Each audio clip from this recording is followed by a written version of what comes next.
অত্যন্ত মূল্যবান নসিহত পেশ করবেন সারা বাংলায় আলোড়ন সৃষ্টিকারী উদীয়মান তরুণ বক্তা আলহাজ হযরত মাওলানা মুফতি জাফরউদ্দিন হক্কানী সাহেব হাফিজাহুল্লাহ। হযরত মাওলানা মুফতি জাফরউদ্দিন হক্কানী সাহেব হাফিজাহুল্লাহ। আমি হযরতকে তার সুললিত কণ্ঠে সুমধুর আলোচনা পেশ করার জন্য সবিনয় অনুরোধ করছি।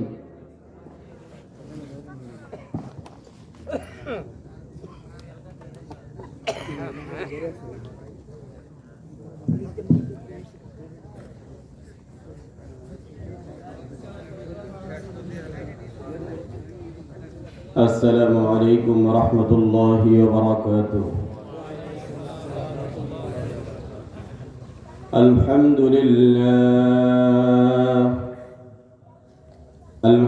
لله الذي هدانا للإسلام، الذي نزل القرآن هدى للناس وبينات من الهدى والفرقان،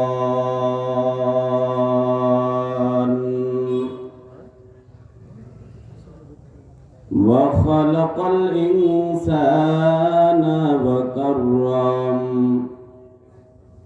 وعلمه من البيان ما لم يعلم، فسبحان الذي لا يحصى امتنانه باللسان ولا بالقلم، ونشهد أن لا إله إلا الله وحده لا شريك له، لا جد له ولا ند له ولا مثل له، لا أول له ولا آخر له ولا قبل له ولا بعد له، لا ولد له ولا والد له ولا أم له ولا زوج له، لا نذير له ولا وزير له ولا وكيل له ولا معين له، ونشهد أن سيدنا وسندنا وحبيب ربنا وطبيبنا وطبيب قلوبنا ومولانا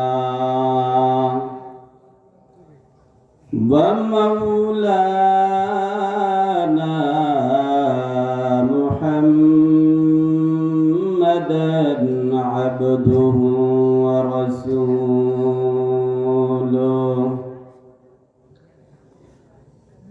صلى الله تعالى عليه وعلى آله وأصحابه وبارك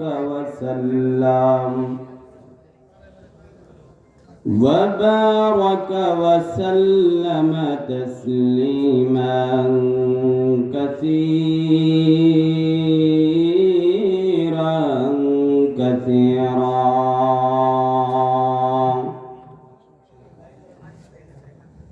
الذي أرسله الله تعالى بالحق بشيرا ونذيرا وداعيا إلى الله بإذنه وسراجا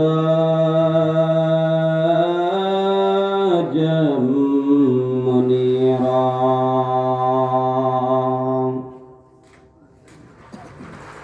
أما بعد فأ أعوذ بالله من الشيطان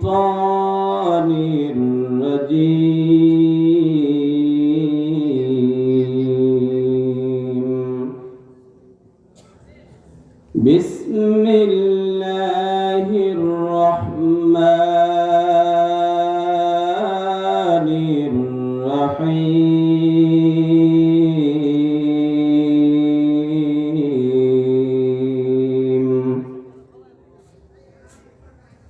يا أيها الذين آمنوا إن تنصروا الله ينصركم إن تنصروا الله ينصركم ويثبت أقدامكم وقال رسول الله صلى الله عليه وسلم المسلم من سلم المسلمون من لسانه ويده وقال رسول الله صلى الله عليه وسلم لا يحل مال امرئ إلا بطيب نفس بارك الله لنا ولكم في القرآن العظيم ونفعنا وإياكم بالآيات والذكر الحكيم والحمد لله رب العالمين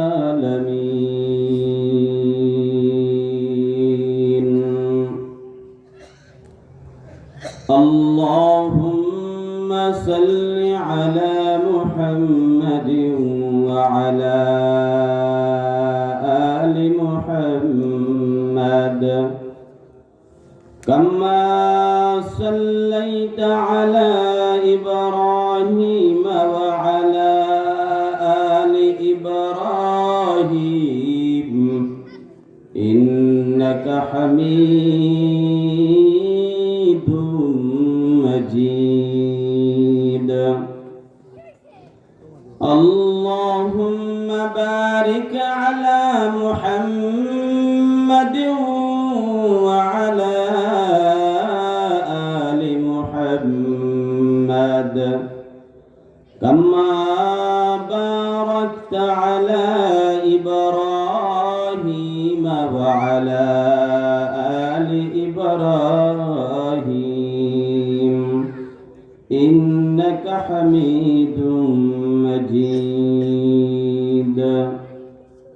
سبحانك لا علم لنا إلا ما علمتنا إنك أنت العليم الحكيم كان في الدنيا ظلام مسبلون كان في الدنيا ظلام مسبلون ليس للأنوار فيها من شعال يعبد الأقوام وصناما لهم بسجود وطواف ورمال منهم من يعبد العزى عما منهم من يعبد العزى عما منهم من يستغيث بالهبال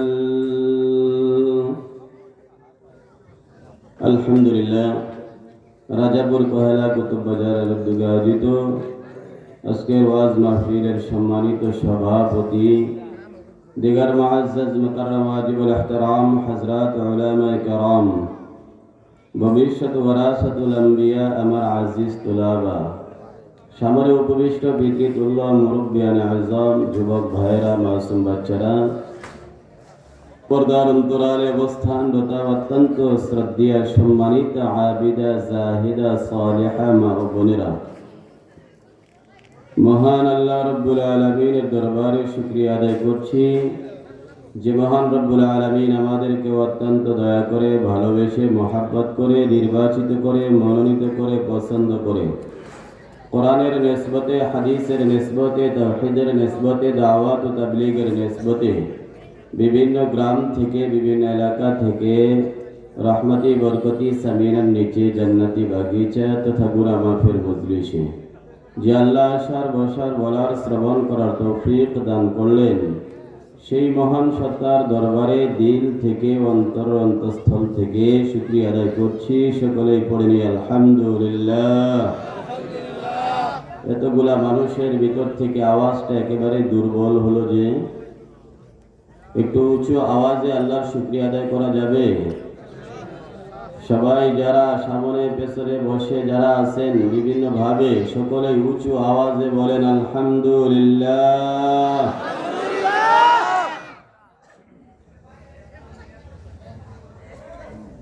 আরবি কোন মাস চলতেছে? একটু সবাই আওয়াজ দিয়ে বলেন। কয় তারিখ? জি, আরবি তো ইংরেজির সাথে মিলিয়েই চলতেছে। ইংরেজি কয় তারিখ? সবাই দিকে ইংরেজি বললেন, কবরে মনে হয় ইংরেজিতে প্রশ্ন হইব।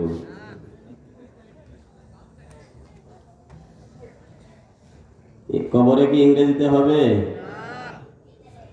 জগৎ বিখ্যাত ফিকহের কিতাব, ফতোয়ার কিতাব ফতোয়ায়ে শামী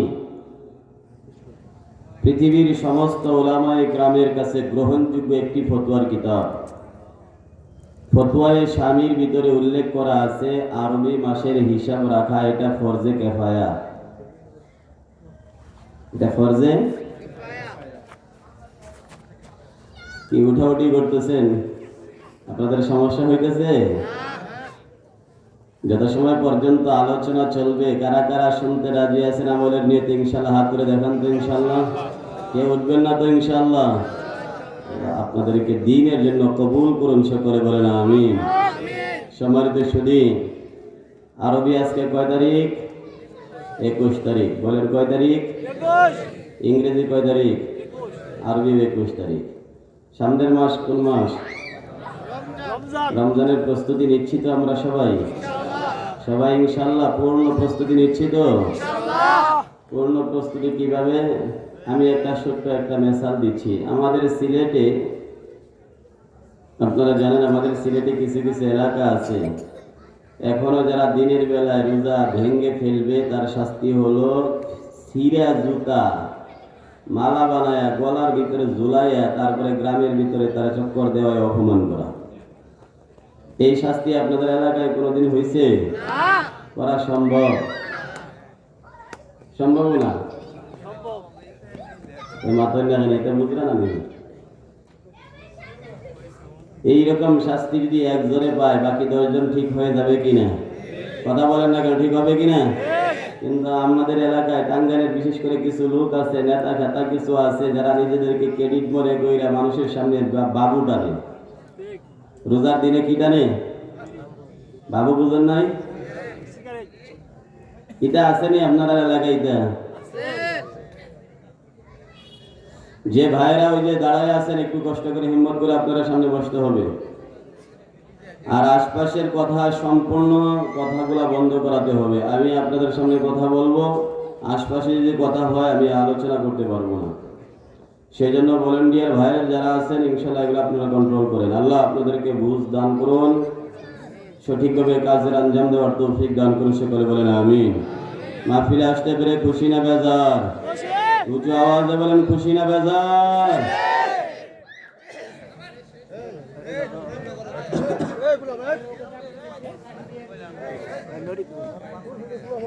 সম্মানিত সুধী, আপনারা অনেকে আমাকে দেখেছেন এবং অনেকে দেখেননি। কারো কাছে আমি নতুন, কারো কাছে আবার পুরান। বিগত কিছুদিন আগে আপনাদের পাশে এক জায়গায় এসেছিলাম, অনেকে গিয়েছেন, দেখেছেন। আমি আপনাদের সামনে পবিত্র কোরআনে কারীমের 114টি সূরার মধ্য থেকে ধারাবাহিক 47তম সূরা সূরা মুহাম্মাদের 7 নম্বর আয়াতে কারীমা তেলাওয়াত করেছি। বিশ্বনবী, মায়ার নবী, শ্রেষ্ঠ নবী জনাবে রাসূল করিম সাল্লাল্লাহু আলাইহি ওয়াসাল্লামের অসংখ্য অগণিত পবিত্র মুখ থেকে নিঃসৃত বাণীসমূহ হতে দুইখানা বাণী আপনাদের সামনে পাঠ করেছি।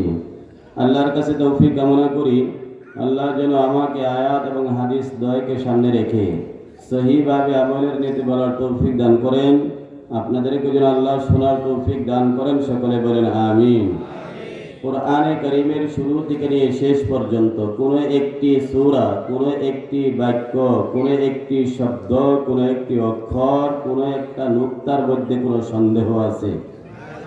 এই সবাই যে বললেন না, আমার আওয়াজ সবার কর্ণকহরে পৌঁছিতেছে? কোরআনে কারীমের ব্যাপারে কোনো সন্দেহ আছে? কোরআন তেলাওয়াত আমরা করতে পারি, অনেকে করতে পারি না, কিন্তু কোরআনের জন্য জীবন দেওয়ার জন্য আমরা সবাই তৈরি আছি তো ইনশাআল্লাহ। কোরআনে কারীমের সূরা বাকারার শুরুতে আল্লাহ বলেন আলিফ লাম মিম যালিকাল কিতাবু লা রাইবা ফীহি। আল্লাহ বলেন এটা এমন একটা কিতাব যে কিতাবের মধ্যে সন্দেহ নাই। শুধু কিতাব বললে বুঝবেন না, আমি বলবো এই কোরআনে কারীমের ভিতরে যত বিধি বিধান আছে সব বিধি বিধানের ক্ষেত্রে তিল পরিমাণ কোনো সন্দেহ নাই।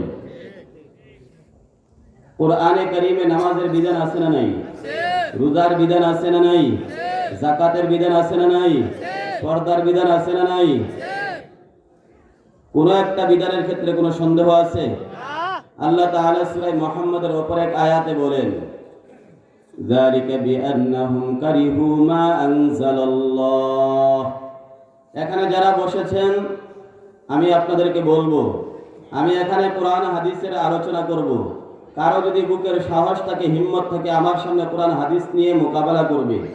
কোরআনের বাহিরে আমি বললাম কিনা, হাদিসের বাহিরে বললাম কিনা, সহি কথার বাহিরে কোনো কথা বললাম কিনা, সে আমার সাথে মোকাবেলা করবে। কিন্তু কোরআন হাদিসের কথা বলবো, এতে আপনি মানবেন না, এটা হতে পারে না। এটা আপনাকে মেনে নিতে হবে। একজন মুমিন বান্দা সে মেনে নিবে এটা। কথা বলেন ঠিক না ঠিক? কোরআনে কারীমে আল্লাহ সূরা মুত্তাকিদের পরিচয় দিতে গিয়ে বলেন, সূরা বাকারার শুরুতে মুত্তাকিদের 5টা পরিচয় দিতে গিয়ে বলেন আল্লাযীনা ইউমিনুনা বিল গায়ব ওয়া ইউকিমুনাস সালাহ ওয়া মিম্মা রাযাকনাহুম ইউনফিকুন ওয়াল্লাযীনা ইউমিনুনা বিমা উনজিলা ইলাইকা। নবী আপনার উপরে যা নাযিল করা হয়েছে তার উপরে যারা ঈমান আনবে, বিশ্বাস করবে, মনে করবেন এরা মুত্তাকি। সুবহানাল্লাহ বলেন। আর মুত্তাকি যারা, তাদের পরিচয় আল্লাহ কোরআনে কারীমে বহু আয়াতে দিয়েছেন। মুত্তাকিদের দাম কেমন হবে, মর্যাদা কেমন হবে, বহু আলোচনা আছে। সম্মানিত শুধু এই জন্য বলবো, কোরআনে কারীমে নামাজের কথা আছে না নাই? রোজার কথা আছে না নাই? হজের কথা আছে না নাই? যাকাতের কথা আছে না নাই? ঘুষ খাওয়া যাবে না, আছে না নাই? সুদ খাওয়া যাবে না, আছে না নাই? গান বাজনা করা যাবে না, কোরআনে আছে না নাই? এটা যে আসতে বললেন সবাই, কথা বলে না কেন? সূরা লুকমান একটা সূরা আসেনি? কথা সবাই বলে না কেন? সূরা লুকমান আছে। সূরা লুকমানের 6 নম্বর আয়াতে আল্লাহ পরিষ্কার করেছেন গান বাজনা চলবে না, এটা জায়েজ না, এটা সম্পূর্ণ নিষেধ করেছেন আল্লাহ। অতএব কোরআনে কারীমের শুরু থেকে শেষ পর্যন্ত যদি কারো কাছে আল্লাহর একটা বিধানকে অপছন্দ মনে হয়, আল্লাহ সূরা মুহাম্মাদের উপরে আয়াতে পরিষ্কার করেছেন যালিকা বিআন্নাহুম কারিহু মা আনজালাল্লাহ, যালিকা বিআন্নাহুম কারিহু মা আনজালাল্লাহ ফাআহবাতা আমালাহুম। তুমি যে কোনো সোসাইটির লোক হও না কেন, যত বড় প্রভাবশালী ব্যক্তিত্ব হও না কেন, যত বড় শাইখুল আরব ওয়াল আজম হও না কেন, যত বড় মুফতি আর মুহাদ্দিস হও না কেন, যত বড় মুফাসসির কুরআন হও না কেন, কোরআনে কারীমের কোন একটা বিধানের ক্ষেত্রে যদি তুমি এটা মনে করো যে এই বিধানটা আমার কাছে প্রযোজ্য না, এই বিধানটা সেটার জন্য প্রযোজ্য ছিল, এ কারের জন্য প্রযোজ্য না, এমনটাও যদি তুমি মনে করো, তোমার কাছে যদি এটা মনে হয় যে এই বিধানটা আমার কাছে পছন্দের না, এমনটাও যদি তুমি মনে করো, আল্লাহ বলেন ফাহবাতু আমালুহুম, তার গোটা জিন্দেগীর নামাজ, তার গোটা জিন্দেগীর দান খায়রাত, তার গোটা জিন্দেগীর তাসবিহ তাহলিলাত, তার গোটা জিন্দেগীর কোরআন তেলাওয়াত, তার গোটা জিন্দেগীর সমস্ত নেক কর্মকাণ্ডকে আল্লাহ বাতিল করে দিবেন। নাউযুবিল্লাহ বলেন। আরে কোরআনের কোন একটা বিধানের ক্ষেত্রে আমার চুচাওয়া করা যাবে? কথা বলেন না কেন সবাই?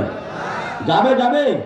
আমার বিবেকে ধরো কিংবা না ধরো, আমার বিবেকে ধরো কিংবা না ধরো, কোরআনে যা আছে তা আমি শুনেছি, সামআন ওয়া তাআতান, শুনেছি মেনে নিব। কথা বল না কেন? শুনেছি কি করব? সম্মানিত সুধী, সেজন্য সূরা মুহাম্মাদের 7 নম্বর আয়াতে আমি 7 নম্বর আয়াত তেলাওয়াত করেছি। ধারাবাহিক তাফসীরের আলোকে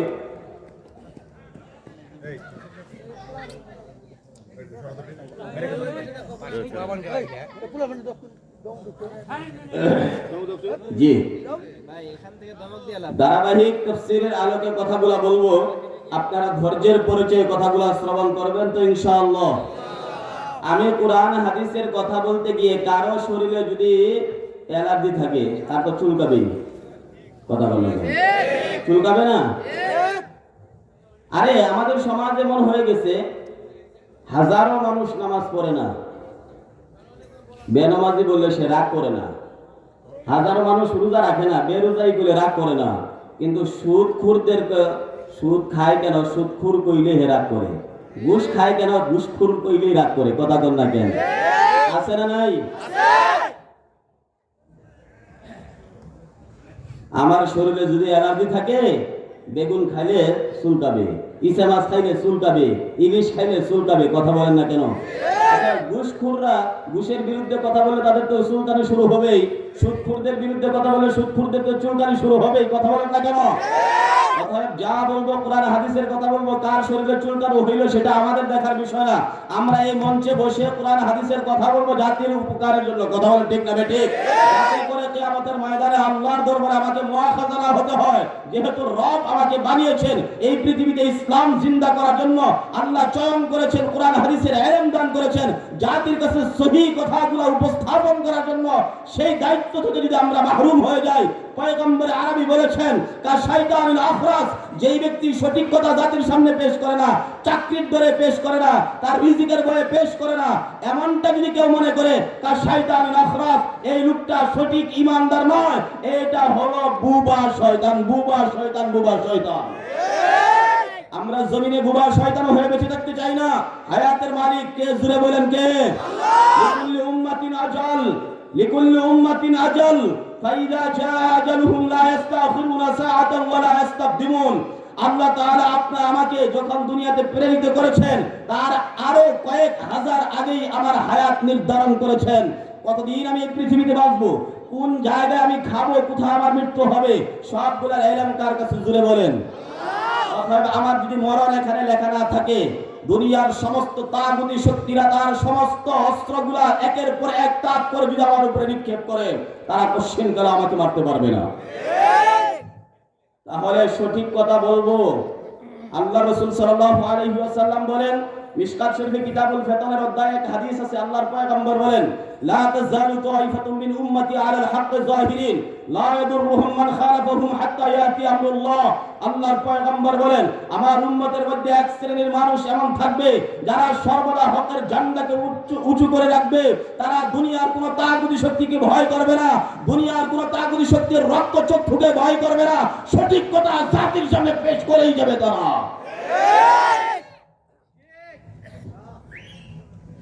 টিস্যুর ব্যবস্থা আছে না? সম্মানিত সুধী,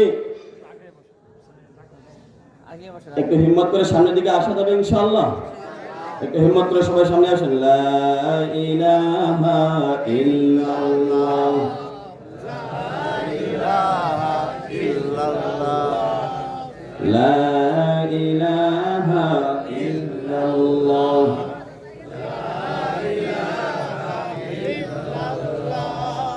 লা ইলাহা ইল্লাল্লাহ,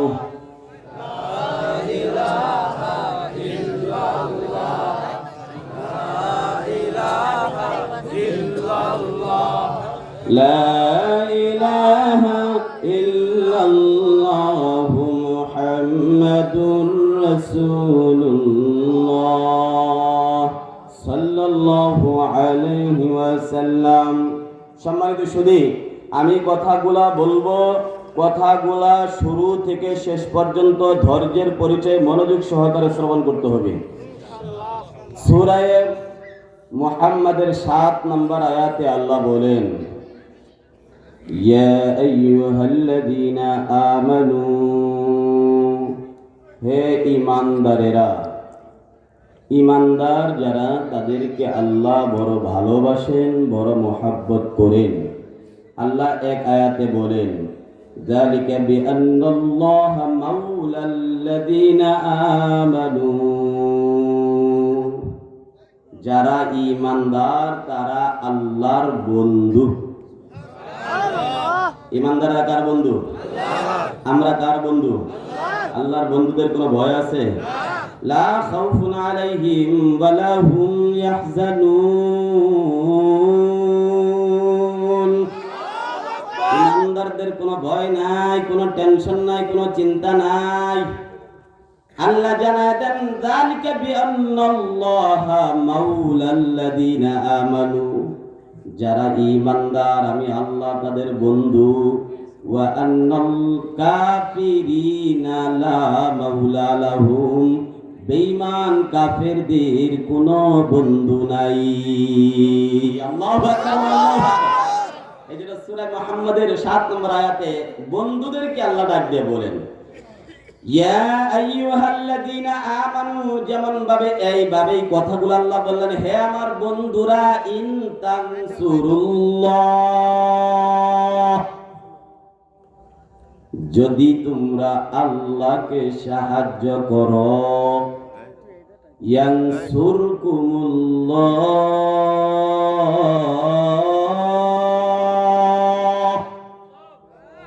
আল্লাহ ওয়াদা করলেন, বান্দা তোমরা আমি আল্লাহকে সাহায্য করবা, আমি আল্লাহ তোমাদেরকে সাহায্য করব। এখন আসেন মুফাসসিরিনে কেরামগণ কি লিখেছেন, এই আয়াতের ব্যাখ্যা কি লিখেছেন। তাফসীরে কুরতুবীর ভিতরে লেখেন, আমরা হলাম দুর্বল, আমাদের সাহায্যটাও দুর্বল। আল্লাহ হলেন সবল, আল্লাহর সাহায্যটাও সবল। কথা বল না কেন? আমরা দুর্বল না সবল? আল্লাহ, আমরা হলাম দুর্বল, আমাদের সাহায্যটাও দুর্বল। আল্লাহ হলেন সবল, আল্লাহর সাহায্যটাও সবল। ইন তানসুরুল্লাহ, ইন তানসুরুল্লাহ, যদি তোমরা আল্লাহকে সাহায্য করো। এটার ব্যাখ্যা করতে গিয়ে দুইটা ব্যাখ্যা করেছেন। এক নাম্বার ব্যাখ্যা, আই ইন তানসুরু দীনাল্লাহ, যদি তোমরা আল্লাহর দ্বীনের সাহায্য করো। ইয়ানসুরকুমুল্লাহ, তাফসীরে কুরতুবীর ভিতরে বলে, বান্দা তোমরা দ্বীনের সাহায্য করবা, আল্লাহ তোমাদেরকে সাহায্য করবেন। কত জায়গায় সাহায্য করবেন? তাফসীরে কুরতুবীর ভিতরে লেখে, ইনদাল কিতাল, এক নাম্বার আল্লাহ তাম পৃথিবীর বেঈমান কাফেরদের মোকাবেলায় যখন তোমরা দাঁড়ায়া যাইবা, জিহাদের ময়দানে তোমরা যদি দাঁড়ায় যাও, যদিও তোমরা দুর্বল হও, যদিও তোমাদের অস্ত্র নাই, সংখ্যায় তোমরা কম, কিন্তু আমি আল্লাহর দ্বীনের সাহায্যকারী যদি হতে পারো, আমি আল্লাহ ওয়াদা করলাম, বেঈমান কাফেরদের যত শক্তি থাকুক না কেন, আমি আল্লাহ তোমাদেরকে বিজয় দান করব। মিন ফিআতিন কলিলাতিন গালাবাত ফিআতান কাসীরাতাম বিইذনিল্লাহ।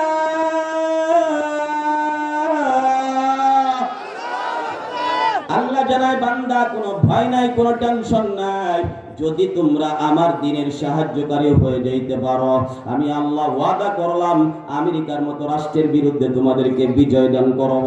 ফ্রান্সের মতো রাষ্ট্রের বিরুদ্ধে, রাশিয়ার মতো রাষ্ট্রের বিরুদ্ধে, জার্মান বলেন, ইতালি বলেন, আর চীন বলেন, আর ভারত বলেন, তাম পৃথিবীর তাগুতি শক্তি যদি ঐক্যবদ্ধ হইয়া সংখ্যা যদি তারা কোটি কোটি গুণ বেশি হয়ে যায়, ঈমানদাররা যদি আল্লাহর দ্বীনের সাহায্যকারী হয়, আমি আল্লাহ ওয়াদা করলাম তোমাদের কোনো ভয় নাই। আমি আল্লাহ আসমানে এত বেশি ফেরেশতা বানায়া রাখছি, আমার আল্লাহর বাহিনীর কোনো কম নাই। আমি আল্লাহ আসমান থেকে বাহিনী পাঠায়া তোমাদেরকে বিজয় দান করব। এই মুসলমান ইমানদার, এক নাম্বার আল্লাহ তাআলা ওয়াদা করলেন বান্দা ইনদাল কিতাল, জিহাদের ময়দানে তোমাদেরকে সাহায্য করবেন। 2 নাম্বার কোন জায়গায় সাহায্য করবেন? ইনদাল মউত। এমন দুনিয়াতে এমন কোন ব্যক্তি নাই যাকে মরতে হবে না, দুনিয়াতে এমন কোন ব্যক্তি নাই যাকে মরণের স্বাদ ভোগ করা লাগবে না। দুনিয়া থেকে বিদায় হওয়ার সময়, এই সময় আল্লাহ প্রত্যেকটা মানুষকে সাকরাতের আযাবের মধ্যে ফেলে দেয়। আল্লাহ তাআলা কোরআনে জানায় দেন, ওয়া মান ইয়াশু আন যিকিরির রহমান নুকাইয়িদ লাহু শাইতানান ফাহুয়া লাহু করিন। আল্লাহ বলেন, বান্দা যখন তুমি আমার থেকে মুখটা ফিরায়া নাও, আমি আল্লাহ তোমার জন্য একটা শয়তানকে নির্ধারণ করে দেই। ওই শয়তান তোমার সাথে থাকে, যার কারণে তুমি নামাজ পড়তে পারো না, যার কারণে তুমি পর্দা করতে পারো না, যার কারণে টুপিদারি তোমার কাছে ভালো লাগে না, যার কারণে মসজিদ মাদ্রাসা তোমার কাছে ভালো লাগে না, যার কারণে আলেম উলামা তোমাদের কাছে ভালো লাগে না। একটা শয়তান তোমার পেছনে লাগার কারণে তুমি আল্লাহকে ভুলে গেছো। যখন তোমার মরণটা কাছে চলে আসবে, ওই সময় তোমার কাছে একজন শয়তান আসবে না, চতুর্দিক থেকে শয়তান তোমাকে ঘিরে ফেলবে, তোমাকে বেঈমান বানায় কবরে পাঠাবে। ওই জাহান্নামে শয়তানের বন্ধু বানাবার জন্য চতুর্দিক থেকে শয়তান আসিয়া দাঁড়ায় যাবে। এবার তোমাকে আক্রমণ করবে, তোমার ঈমানের উপর আক্রমণ করবে, তোমাকে বেঈমান বানায় কবরে পাঠাবার চেষ্টা করবে। এত শয়তানের মোকাবেলা তুমি কেমনে করবা? এর মুসলমান ইমানদার, শয়তানের চক্রান্ত বড় কঠিন, বড় ভয়ঙ্কর। যখন তুমি সাকরাতের আযাবের মধ্যে পড়ে যাইবা, ওই সময় শয়তান এমন একটা আকৃতি ধারণ করবে, যদি তোমার বাবা মারা গিয়ে থাকে, যদি তোমার মা মারা গিয়ে থাকে, শয়তান তোমার মার আকৃতি ধারণ করে আসবে তোমার কাছে, শয়তান তোমার বাবার আকৃতি ধারণ করে আসবে। আসার পর বলবে, রে বাবা, তুমি দুনিয়ার থেকে বিদায় হইতেছো, সময়টা বড় কাছে, তবে তোমার কাছে একটা আমার ওসিয়ত, আমি ঈমানটা নিয়ে যাওয়ার কারণে কবরে বড় যন্ত্রণা আছে, আযাবে আছে, খবরদার সন্তান তুই ঈমান নিয়ে কবরে যাইস না। অন্ধকার কবরে যদি শান্তি পাইতে চাস, বেঈমান হইয়া দুনিয়া থেকে বিদায় হ। শয়তান তোমার মার আকৃতি ধারণ করে যখন তোমাকে আক্রমণ করবে, তোমার বাবার আকৃতি ধারণ করে যখন তোমাকে আক্রমণ করবে, বান্দা তুমি চিন্তা করো, ওই সময় তুমি ঈমানটা হেফাজত করতে পারবা কিনা? কথাটা বুঝেন না আপনারা? কয়জন সন্তান ওই সময় মা আর বাবার আকৃতি ধারণ করে যখন আসবে, তখন তো আমরা এমনিতেই বলে ফেলবো, হায় হায়, আমার বাবা বলেছে ঈমান নিয়ে কবরে গেলে আযাব হবে, আমার মা বলেছে ঈমান নিয়ে কবরে গেলে আযাব হবে, তাহলে ঈমান নিয়ে যাওয়া যাবে না। কথা বল না কেন? যখন আপনার ঈমানের উপরে শয়তান এমন আকৃতি নিয়ে এসে আক্রমণ করবে, টিকতে পারবেন? আপনি মনে করেন টিকতে পারবেন? কথা বল না কেন? না। তাহলে এই জায়গায় আল্লাহ তাআলা আপনাকে সাহায্য করবে যদি আপনি আল্লাহর দ্বীনের সাহায্যকারী হয়ে যান। সুবহানাল্লাহ বলে। কিভাবে সাহায্য করবে দেখেন, শয়তান তো আপনার ঈমানের উপর আক্রমণ করতেছে বেঈমান বানাবার জন্য। এবার আল্লাহ তাআলা আসমান থেকে ফেরেশতা পাঠিয়ে দিয়ে বলবে, এই ফেরেশতারা যাও আমার বান্দার কাছে, আমি তো এই মুহূর্তে আমার বান্দার উপরে মৃত্যুর যাতনা ঢেলে দিচ্ছি, আমার কাছ থেকে তোমরা সংবাদ নিয়ে যাও, আমার বান্দার কাছে গিয়ে বলবা আমি আল্লাহ আমার বান্দাকে সালাম জানাইছি। সুবহানাল্লাহ বলেন, আওয়াজ দিয়ে বলেন না সুবহানাল্লাহ, সুবহানাল্লাহ। একবার সুবহানাল্লাহ বলছেন তো হাদিস শরীফে আল্লাহর পয়গম্বর বলেন, সুবহানাল্লাহ নিসফুল মিজান, সুবহানাল্লাহ একবার বললে মিজানের অর্ধেক পাল্লা আল্লাহ নেকি দ্বারা ভরে দেন। সুবহানাল্লাহ। আবার রওয়ায়াত আছে সুবহানাল্লাহ তামলাউল মিজান, বান্দা যখন একবার সুবহানাল্লাহ বলে মিজানের পাল্লা সম্পূর্ণ নেকি দ্বারা ভরে দেন। সুবহানাল্লাহ। হুজুর মিজানের পাল্লাটা কতটুকু? আমরা আলু মাপি, রড মাপি, সিমেন্ট মাপি, বিভিন্ন পাল্লা আছে, কিন্তু মিজানের পাল্লাটা কত বড়? বলে 7 আসমান আর 7 জমিন যদি এক পাল্লা মিজানের একটা পাল্লায় উঠানো হয়, 7টা আসমান 7টা জমিন যদি একটা মিজানের পাল্লায় উঠানো হয়, নাওয়াসিআতুহু, মিজানের পাল্লাটা ভরবে না, প্রশস্তই থেকে যাবে। আল্লাহু আকবার। বুঝতেই পারতেছেন মিজানটা কত বড় হবে। যেই মিজানের পাল্লা, একটা পাল্লা 7 আসমান আর 7 জমিন দ্বারা ভরে না, ওই মিজানটা কত বড়, সেই মিজানের পরিপূর্ণ মিজানটা ভরে দেন একবার সুবহানাল্লাহ বললেন।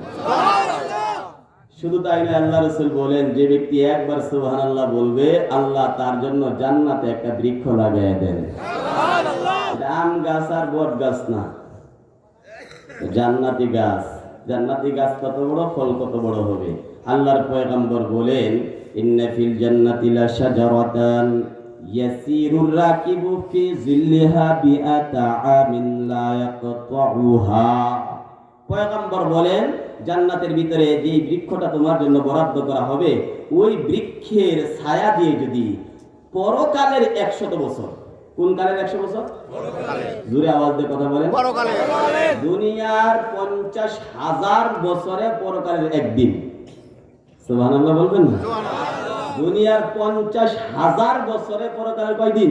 একদিন। সেই পরকালের 100 বছর পর্যন্ত যদি বৃক্ষের নিচের ছায়া দিয়ে যদি জান্নাতি তেজস্বী ঘোড়ার উপরে সওয়ারি হয়ে আপনি দৌড়াইতে থাকেন, বিরামহীন ভাবে রেস্ট নেন না, তারপরেও আল্লাহর পয়গম্বর বলেন, লা ইয়াকতাউহা, ওই বৃক্ষের ছায়া অতিক্রম করতে পারবে না।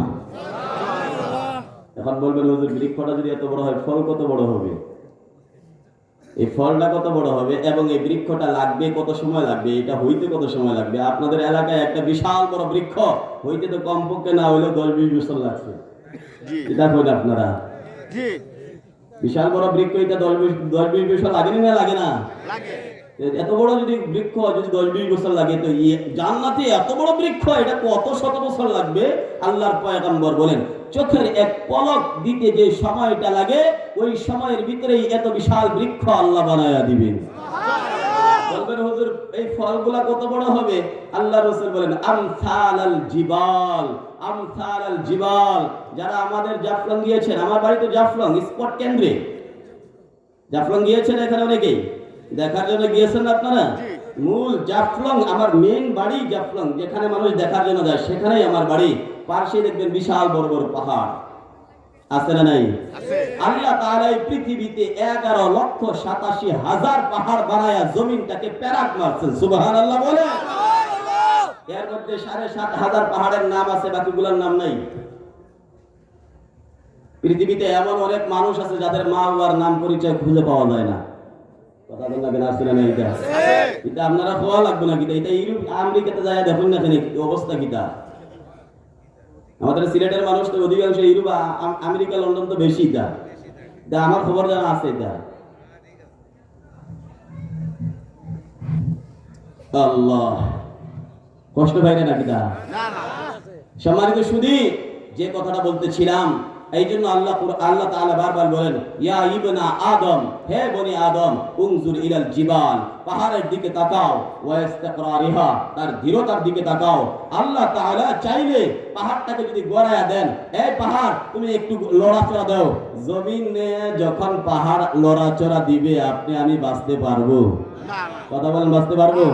আল্লাহ তাআলা বলেন, হে বান্দা, উনজুর ইলাল জিবাল, পাহাড়ের দিকে তাকা, ওয়া ইস্তিকরারিহা, তার দৃঢ়তার দিকে তাকা, উনজুর ইলাল আরদ, জমিনের দিকে তাকা, ওয়া ইত্তিসাইহা, তার প্রশস্ততার দিকে তাকা, উনজুর ইলাস সামা, আসমানের দিকে তাকা, ওয়া ইরতিফাইহা, তার উচ্চতার দিকে তাকা, উনজুর ইলাল বিহারি ওয়া আমওয়াজিহা, সমুদ্রের দিকে তাকাও এবং তার উত্তাল তরঙ্গমালার দিকে তাকাও।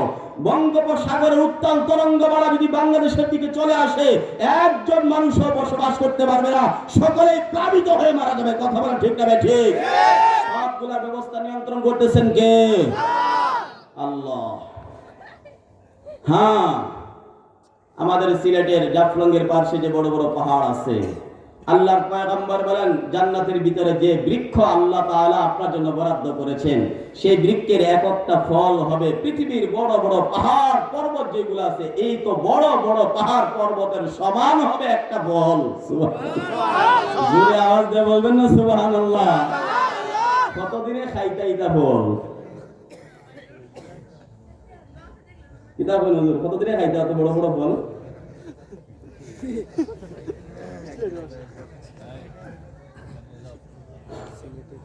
সুবহানাল্লাহ বলে কত না লাভ? লাভ। আওয়াজ দেখুন, লাভ। আল্লাহ তাআলা বান্দার কাছে সালাম পাঠাইবে। সুবহানাল্লাহ বলেন। ফেরেশতারা যাও আমার বান্দাকে সালাম জানাও। ফেরেশতারা আসবে বান্দাকে সালাম জানাবে। আরেক দল ফেরেশতাকে আল্লাহ তাআলা বলবেন, এই ফেরেশতারা যাও আমার বান্দার কাছে যাও। আমার বান্দা দ্বীনের সাহায্যকারী ছিল, দ্বীনের সাহায্যকারী ছিল, দ্বীন প্রতিষ্ঠার জন্য কারো কাছে মাথা নত করে নাই, দ্বীন প্রতিষ্ঠার জন্য কারো কাছে মাথা নত করে নাই। আমার বান্দা এখন আমার কাছে চলে আসার সময় আসছে। শয়তান চতুর্দিক থেকে তাকে বেঈমান বানানোর জন্য আক্রমণ করতেছে। শয়তানের আক্রমণ থেকে হেফাজতের জন্য তোমাদের দায়িত্ব হচ্ছে তোমরা আমার বান্দার কাছে যাইবা, ফালাক্কিনহু কালিমাতাত তাওহীদ। আমার বান্দাকে তখন তোমরা কালেমা পড়াইতে থাকবা, কালেমা পড়াইতে থাকবা, কালেমা পড়াইতে থাকবা। আল্লাহু আকবার, জোরে বলেন আল্লাহু আকবার।